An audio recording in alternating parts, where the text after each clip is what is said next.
The stone hidden beneath America's oldest cities. Why they covered it up. Before America had smooth avenues, painted lanes, traffic lights, and the low hum of cars moving over asphalt, its oldest cities had a different sound. Not quiet, not romantic, a hard sound. The sharp strike of iron horseshoes against stone. The wooden groan of wagon wheels. The scrape of metal rims over uneven streets. The rattle of barrels, carts, crates, milk wagons, coal wagons, market wagons, all shaking over the same rough surface. Stone. Not the polished stone of monuments, not the marble of courthouses, the kind of stone people stepped on, cursed at, drove over, slipped on, and eventually forgot. In many of America's oldest cities, beneath layers of asphalt and concrete, there are still traces of those earlier streets. Cobblestones, Belgian blocks, brick pavers, granite sets. Old roadbeds that once carried the weight of horses, immigrants, merchants, dock workers, soldiers, fire wagons, and entire neighborhoods before the age of the automobile. The strange part is not that these stones existed. The strange part is how much of American life passed over them before cities decided to cover them up. And once they were covered, people stopped hearing them. That may be the real story. America did not only pave its roads, it paved over a sound, a memory, a way of moving through the city that was slower, louder, dirtier, more physical, and far less forgiving than anything most people know today. Walk through an old port city and look down. Not at the buildings, not at the skyline, look at the street. If a construction crew has torn open the pavement, you might see something strange under the modern surface, an older layer, rougher, darker, laid by hand. Each stone set into sand, clay, or earth by workers whose names were never carved into the buildings above them. That hidden layer tells you something important. Cities are not replaced all at once. They are stacked. One version is built on top of another. The street you see today may be only the latest skin. Before asphalt became the clean, black surface of modern America, many streets were mud. And mud was not a small inconvenience. In a 19th century city, mud could swallow boots, it could stop a wagon, it could mix with horse waste, coal ash, garbage, rainwater, and the contents of gutters until the road became something closer to a disease than a surface. Dry weather was not much better. Mud became dust. Dust got into lungs, shops, food, clothing, and eyes. A street was not just a path, it was a daily problem. That is why stone mattered. A paved street announced control. It told merchants their goods could move. It told property owners their neighborhood was improving. It told visitors the city had money, order, and ambition. The stone under the wheels was a kind of promise. This place is becoming permanent. Cobblestones were one answer.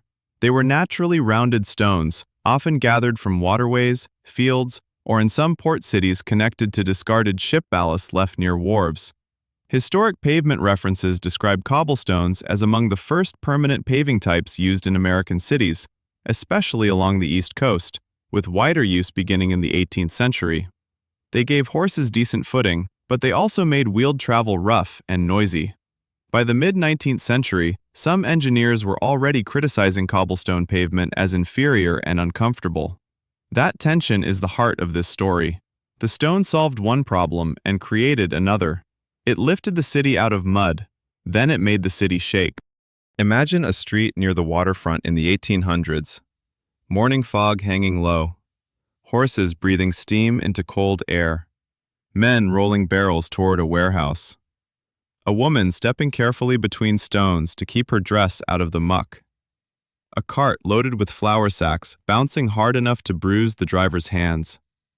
A blacksmith hearing the street before he sees it. That was not background noise. That was the city speaking. The stones made every movement public.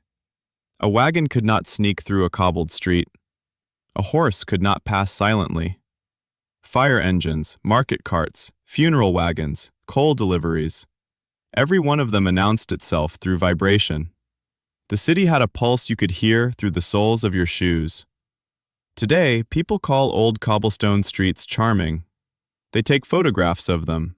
They use them in wedding shoots, travel videos, postcards, restaurant districts, historic neighborhoods. But the people who lived with them every day often saw something else. They saw broken wheels, twisted ankles, slippery stones after rain, frozen stones in winter, horses struggling on steep grades, noise that entered homes through thin windows and stayed there. History looks softer when you do not have to live inside it. That is why this story should not be told as simple nostalgia. The stones were beautiful. They were also brutal. In port cities, the story becomes even stranger.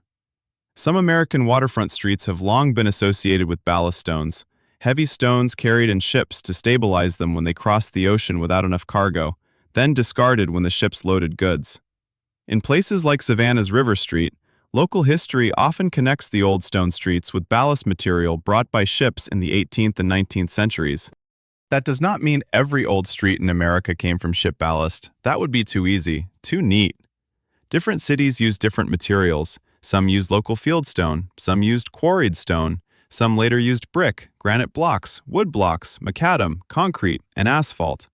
But the ballast story matters because it gives the street a second life. A stone that crossed an ocean as dead weight could become part of a city. A rock meant only to balance a ship could end up under the feet of dock workers, merchants, enslaved laborers, immigrants, sailors, police officers, children, and horses.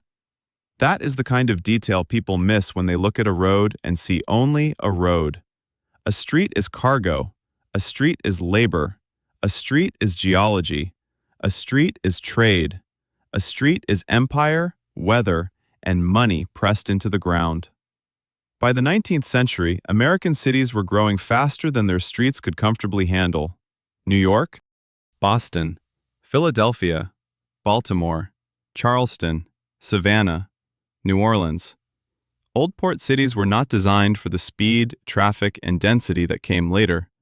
Their streets were shaped by water, trade, old property lines, hills, docks, warehouses, and the practical needs of horses and carts. Then the city changed. More people arrived. More goods moved. More industries crowded into tighter spaces. The street had to do more work.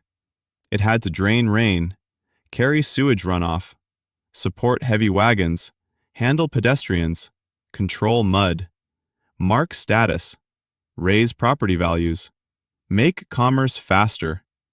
A good street was no longer just a convenience, it was infrastructure.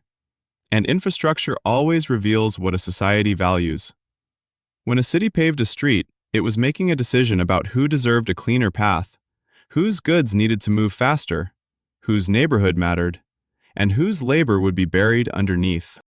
There is a reason many historic streets are remembered through their surfaces. Brick streets in some neighborhoods are not only engineering details, they are community records. Houston's Freedmanstown, for example, still has historic brick roads tied to the community built by formerly enslaved African Americans after emancipation.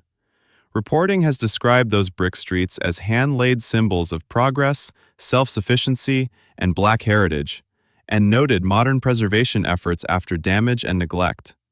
That detail is important because it widens the story. The hidden stone beneath American streets is not only about quaint old cities, it is about who built them, who walked them, who was remembered, who was erased. A road can look ordinary until you ask whose hands put it there. By the late 1800s and early 1900s, the same stone that once looked like progress began to look outdated. The automobile changed the meaning of the street. Cars wanted smoothness. Speed wanted smoothness. Rubber tires, engines, and modern traffic did not want the old rattle of stone. Cobblestones and rough blocks became noisy, uncomfortable, and inefficient. A horse could find grip on rough stone, but a driver in a motor car wanted something flatter and faster. Asphalt began rising as a modern paving material in the 19th century. One pavement history source notes that sheet asphalt on a concrete base became popular in the mid-1800s, with an early U.S. example placed in Newark, New Jersey in 1870. That date matters. It means the change did not happen overnight. For decades, American cities were layered with competing street technologies: mud and plank roads, cobblestones and brick, granite blocks, macadam, wood blocks, early asphalt, concrete, A city street could become a timeline. Dig down, and you might find the past sitting under the present, like pages in a book no one opens anymore. The decision to cover old stone was usually practical. Asphalt was smoother, quieter, easier to drive on, better suited to fast traffic, easier to repair in broad stretches, more in line with the clean, modern city that reformers, engineers, and politicians wanted to sell to the public. But practical decisions can still have emotional consequences. When a city covers an old stone street, it does more than change a surface. It changes the way people feel the city. A cobbled street forces the body to notice the ground. You hear it, you feel it, you slow down, you watch your step. A smooth asphalt road encourages speed. It removes friction. It makes the city feel cleaner, flatter, more controlled. That was the promise of modern paving. Less mud, less noise, less difficulty, less memory. And that is where the story turns. Because the old stone did not always disappear. In many places it was simply buried, paved over, forgotten under a black surface. A construction crew might break open a road decades later and find brick underneath, or granite blocks, or cobbles. A neighborhood might rediscover that its ordinary road is sitting on top of an older one. The past returns, not as a monument, but as a maintenance problem. A road repair becomes an archaeological moment. Workers lift asphalt, and there it is, the older city, still holding its shape, still waiting below. There is something almost unsettling about that. A buried street is different from a ruined building. A ruined building stands in front of you and asks to be noticed. A buried street asks nothing. It simply remains. Every car passes above it, every delivery truck, every bus, every pedestrian crossing at the light. The old city carries the new one in silence. That is why the image is so powerful for a documentary. A worker in 1905 prees open a street. Under the asphalt, the stones appear. Not bright, not clean. Dark with age. Wet from the ground. Uneven. Like teeth. And for a second, the city looks less modern than it pretends to be. America's oldest cities were built by layering confidence over inconvenience. First came dirt paths and animal trails. Then roads to markets and docks. Then stone to fight mud. Then smoother surfaces to fight stone. Then highways and traffic systems to fight congestion. Each solution created the next problem. That is not failure. That is urban history. The city is a machine that keeps replacing parts while pretending it is one complete thing. But the ground remembers the repairs. The stones remember the weight. If you could hear them, they would tell a different story from the official one. They would not begin with presidents and wars. They would begin with boots, cartwheels, rainwater, horse manure, coal dust, dock workers, children running errands, women carrying baskets, immigrants stepping into streets they did not yet understand, fire wagons racing towards smoke, merchants shouting at drivers to move faster. A city is not only made by the powerful, it is worn into shape by the repeated movement of ordinary people. That is what old paving records better than almost anything else. A stone street is history made physical. You can see where the wheels passed, where the surface dipped, where water collected, where repairs were made, where one generation laid something down and another generation covered it. There is no cleaner metaphor for America's oldest cities than that.